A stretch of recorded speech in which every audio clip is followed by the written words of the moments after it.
tennis star from the Indian subcontinent who went on to win the doubles French Open title. He recently became ATP Masters oldest ATP Masters champion and presently ranked 11 in the world. So please welcome one of the exceptional servers on the men's tennis tour, Mr. Rohan Bopanna.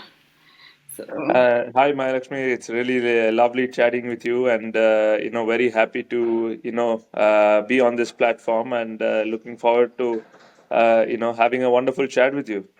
okay, thank you so much. So, how are you? Yeah, I've been good. Just getting ready for Wimbledon, which is coming up in a week's time. So just preparing right here in London. The family is here with me as well, so that's always a nice thing to get some time with them, especially since I'm always on the road, traveling and. Living out of a suitcase, so it's nice to have them, here this week with me. So after the Queen's Club event, so you have taken some time off before you go to Mecca of tennis. So what are you doing this week with your family? Yeah, just going to a few places in the city, getting my practices in the morning, so the evenings get free, so I can spend some time with them, walk around the city, go to some nice dinners. I have a lot of friends and family here as well, so that really helps. When you're in a city which you've been coming for a long, long time, and that's always special. I call them once a year family and friends who I get to meet, when we travel to this part of the world. So what's your favorite thing in London? Your favorite destination or a favorite activity to do in London? I think the biggest thing is I love exploring, food and coffee shops, and there is every year I come, I feel there are new places to go to, so that's always a fantastic thing. All right. So take us to your tennis journey. Like your father, he was a coffee planter, but he was someone who really motivated you to play sports. And before choosing tennis as a career, you were involved in different sports as well. You were pursuing them parallelly. So how did the love affair with tennis began, and who really motivated you to be, at the top level? To start off, my father is still a coffee planter. We still live in Coorg. My mom and dad both lived there in the coffee plantation. So, the coffee love always came way before my tennis. So the other thing is that when I was in Coorg, uh, at school, I played different sports. I mean, but tennis was never a sport at the school. We didn't really have a tennis court, but there was a tennis court right next to our house, which a few of the members of this small place called Madhapur in Coorg, played tennis, and I used to go with my parents, because I had a lot of friends there who I used to hang out with, and we used to be ball kids, watch all the our parents play tennis, So, and just I think the sport just grew on me, and then my dad eventually started taking me before school just to see if I had an interest in the sport, only around the age of 10 and a half, 11, when I started actually playing tennis. And then, both my parents say that I showed a big interest in the sport. So they actually divided their time and made sure they played their part in terms of making sure I was waking up early, eating the right kind of food was my mom's department, and then being on the tennis court, my dad, whatever he had learned himself on how tennis should be played, or be coached at, he tried to help me as much as he could. So I think, but the biggest thing was they always encouraged me, no matter what the situation is or wherever it is. I went to a lot of academies trying to get a scholarship and trying to get into that, but unfortunately, all the academies said no, I was not good enough to play tennis. And then there was an academy in Pune where they said they won't offer scholarship, but I can pay for the program and join the program. And this was in Pune in '94, when I was about 14 years old. And then my dad and mom took me there, and they said, okay, this is right now currently all the top Indian players are playing here, so it's a good option for you to stay here and learn tennis. So I lived in Pune for about 5 years. Learned my tennis quite a bit, from there. And I think also playing with a lot of better players, I was constantly improving my own game. And only at the age of 21, I had a big breakthrough, winning a big national tournament in Chennai. And that really changed everything. Got into the Davis Cup team, and hence, everything came along. But I think from that age or even to today, I think my biggest thing is constantly learning to adapt to new situation, finding new ways. And I think my mental belief has always carried me, for such a long period of time to able to sustain it. Since you took us through your entire journey, how you went to Pune and then the major breakthrough in Chennai. So, what were the major challenges that you faced, becoming a professional tennis player from a country like India, wherein tennis is not in part of our culture, at least back then? I think Mahalakshmi, the toughest thing is that everybody wants it to happen very quickly, results to come quickly, and they say that uh, yes, India doesn't have the facilities in tennis, so hence we don't have the players coming out of it, and the challenges were constantly going to tournaments and not able to win matches. So there's always pressure on, not thankfully not from my parents, but always your peers, your coaches, or somebody trying to say, what, it's not good enough, it's not good enough. So you're trying to put so much pressure on yourself.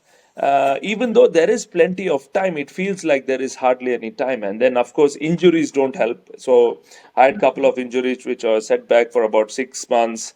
My longest time away from the sport was about 6 months, when I had a surgery done on my shoulder. But actually, that really got me thinking that when I got that injury, I was about 26 already. So a lot more people are thinking, at 26, nothing's really happening. What do you do? And but surrounding myself with good people, good energy, I think that made a big difference in terms of understanding what to do. And I really feel that the priority we give for education, I wish it was similarly given to sport by parents. Yeah. So a lot of people come to me and they say, yeah, my kid is now playing tennis or playing sport. They play every day. So I said, how long are they playing? They said, yeah, he plays 1 hour. So I said, how long does he go to school? They say 6 hours, 7 hours. I said, so your priority is school, not sport. So, I think doesn't matter whether you're from India or UK, US, wherever it may be, Canada, Indian origin parents, our priority is education. If you see, even in tennis, I think there's only one player, Rajiv Ram, who's Indian origin, but come back and playing this sport at this highest level in tennis. So, that is the biggest thing which is always difficult, a challenge. So I'm thankful that even at 26, when I had this surgery, my parents are very supportive. They said, to keep going, to keep pushing. And tennis is like starting your own company. You need to invest capital, constantly invest, not knowing what the result could be.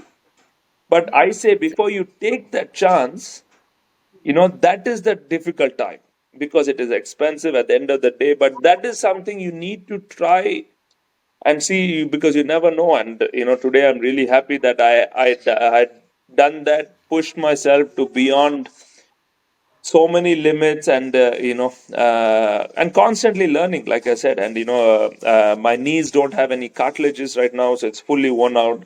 So during the pandemic, I introduced Iyengar Yoga, something which has tremendously changed, and helped also my mind calm everything on the court, see the game better. So these, I think you do face challenges along your journey, but it's about how you adapt and find a way to come through it. Absolutely. Since you mentioned about Indian parents and you work a lot with kids, I need to ask you about your academy in Bangalore. What motivated you to start up your own academy? I'm sure back then we did not have these facilities when you were when you were trying to become a professional tennis players. So what really motivated you to start that academy, and in the future do we hope to see any professionals from your academy? I think the biggest thing I wanted to is actually to give back to the sport. I mean, the sport had given me so much. It has given me so much of learning. And I wanted to start the academy, especially when I'm still traveling, is because I have access to the best of best players and coaches when I'm traveling, on the circuit. So it really helps me speak to my coaches directly, find out what drills can be done, how the game is adapting, changing, so we can constantly implement and help these kids. I really feel starting a good structure is what I wanted to bring into the academy. I mean, whether somebody comes up and becomes a professional, I think that is secondary because it's an extremely difficult journey, needs a lot of discipline in every department, not only from the kid himself, but also the parents, the coaches. It's a long journey, and the other number one thing I speak to parents about is that uh, say if you take education as an example, and if somebody wants to become a doctor, engineer, whatever it may be, it takes that many years. But in sport, we want to make it in few months. The minute, in 1 or 2 years, they need to be playing at Wimbledon, they need to be playing at a Grand Slam, so which is extremely difficult. So these are few things I just to try and make them understand it is still also a process, a journey. It takes time, to understand and groom yourself and get there. And if you follow a good direction, there is a high possibility of becoming, world class athlete. First of all, I would like to congratulate for your 2023 season. Like you were in the finals of Aussie, you won a title in Qatar, and then in Indian Wells. Then also you made it to the finals of Madrid. So, what are your remaining goals for the remaining season? I'm just enjoying, competing and playing at the highest level. And I really feel this is where the, mental strength really is a big winner. And I really feel, be able to tell myself today that, yes, I can compete at the big stage, compete with the best of the, players. And yeah, it's been, fantastic. These 5 months traveling and playing and doing so well again after a few years. I mean, winning a last time I won a Master Series was in 2017. So to win it again this year was really special, and especially at Indian Wells. I mean, one of the biggest Master Series we have. So that was truly special. And yeah, for the year, looking forward to continue with Matthew Ebden. Do well on the Grand Slam, which is coming up in Wimbledon, and of course the hard court season after that, and try and qualify, to the year-end Masters in Turin, and that is, definitely be a nice goal uh, to reach, and that is something we are looking forward in, doing together. And you achieved something on the ATP tour this year which no one has ever managed to do that. Like you became the oldest ATP Master Champion at the age of 43. How did you feel when you found out that incredible achievement of yours? No, yeah, actually, just before the finals, I already knew I was the oldest to make it to the finals, and I had a dear friend Daniel Nestor, who was holding that record some time ago, before me. So I sent him a message saying that sorry, I broke your record, but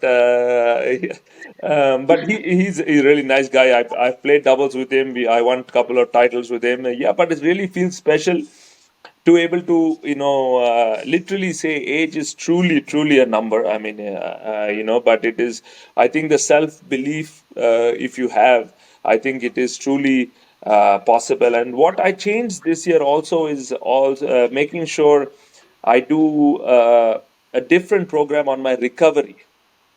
I got a physio from Belgium who's traveling with me this year, and I said, okay, let me try and change my routine, try and do minimal work which is required on the tennis court and off the tennis court to really focus on recovery and everything. So I feel physically fit when I go into a match, and I think that has also really helped in adapting that situation for my body type. So also like 17 years ago in Halle, you played against one of the greatest tennis players of all times, who was on an unstoppable run on the grass court during those years. Later, he went on to, stretch his winning streak to 65 matches along with 10 titles and 5 successful years on the grass court. So, how was it playing Mr. Roger Federer when he was at his prime? No, of course, it's an incredible moment. I mean, especially when you play one of the best tennis players of the world. Yeah, and I know he had just lost a final at the French Open, and he was coming into Halle, and I qualified, and I saw the draw, and it was, playing Roger Federer in the year 2006 when I was there, and yeah, I was really excited because the chance to even to get an opportunity to play against the number one player in the world. I look forward to it.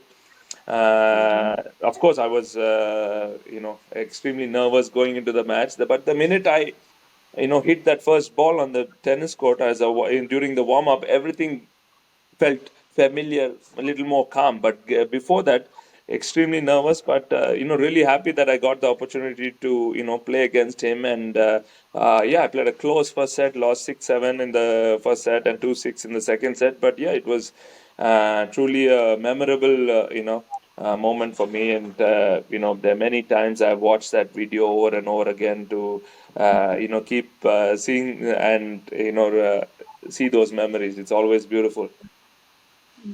So, whom did you idealize while you were growing up? Looking up, okay, he is my favorite player, he's my hero, I want to become like him. Who was it?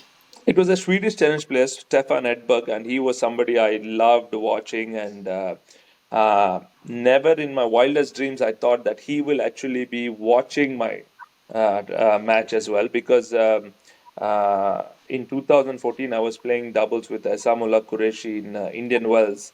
Okay. And at that point of time, Stefan Edberg was coaching Roger Federer, and we happened to play against Federer and Wawrinka in a match. And Edberg was in Federer's box, watching, of course, watching his match. And, you know, like I said, I mean, I never thought that, not only I will ever get to meet my idol, but let alone him watching, even my match. So that was truly special. And I think every time I've met him after that, he's been really amazing and, fantastic gentleman. What an amazing journey. Like, you idealized him, and then he was watching his match against his Yeah, team, and you were playing absolutely. against Yeah. him. So, what's your biggest strength in tennis? My mental strength, without a doubt. I mean, my perseverance and my mental strength, I think, is the biggest key for my uh, sustaining this long in in this sport. I always felt like serve was your biggest strength, but no, since you mentioned like it's your mental strength which is No, helping you to win matches. yes, serve is the biggest strength because I'm able to constantly believe that I'm able to, even at this age, no matter where I am, against who I am, the best in the world, best returners in the world, I feel that my strength is still, my serve is still a major strength because I believe that, and that comes from, the mental strength for sure. All right. And also, since it's Wimbledon time right now, what's your favorite Wimbledon memory over all these years of your professional tennis? No, I think it's just growing up, we watched so much of Wimbledon back then. When especially when I was growing up, I think Wimbledon was the only Grand Slam being shown in India. So there's so much of fantastic memories, and obviously watching Edberg win at Wimbledon, and then my parents. They said in 1975 they had come to watch Wimbledon, and their memories talking about it. And then when you finally come unable to play, and I think the biggest memory was to play on center court, have the family there watching, sitting in a player box. I think that for me is truly the best memory of Wimbledon. Of course, winning matches, losing matches, you have that, but outside that, around that, having family, friends come there, sit and watch you at the biggest stage of our sport. I think was the best moment for sure. I think it's the same for Roger Federer. When someone asked Roger Federer, "What's your favorite Wimbledon memory like?" Then he was like, "The best feeling was lifting up the trophy on the center court, where my family, my children, and my parents, everybody is watching me." So I think it's the same for every tennis player, I believe, for Yeah, I think Wimbledon. Wimbledon is the mecca of our sport. So anytime you play on the best court of the world, it's truly a special feeling. Yeah. Like you are a family man, and how do you manage your personal life with an international sport like tennis? How do you spend time with your adorable daughter and your wife? I know they travel with you, but how is it living on road with them? No, I mean it's truly special, and I thank my wife, for that. My wife is a psychologist, and she has made a lot of sacrifices, been able to take off time from her work to come and travel, and also spend time with me on the circuit. Which is never easy. So I can also get some, quality time with our daughter, which is wonderful, and I think that is. Something otherwise I would have missed. Unfortunately, I don't have a work from home option. So it's nice for even having my wife and daughter travel. I think travel also is such a good learner. So I think our daughter is learning so much, getting to go to new cities, understand everything, and then also watch me play tennis live on the tennis court, and I think that is amazing feeling. And so she constantly asks a couple of questions here and there because she understands the sport a little bit more better each and every single time. And it's nice feeling. I mean, especially when you come out of a tough loss, and then when I go out there, see the family, you find different perspective of everything, and you look at the loss differently as well. Yeah. Does your daughter play tennis? Does she like it? She not yet really started tennis, but she does take a tennis racket and wants to just play with me when I'm around. So that's just more so that she gets to spend time with her father, and that's more of it from the tennis side. I'll just ask you one final question. What's the best match that you have ever played, which is close to your heart, and it's like it's your favorite match?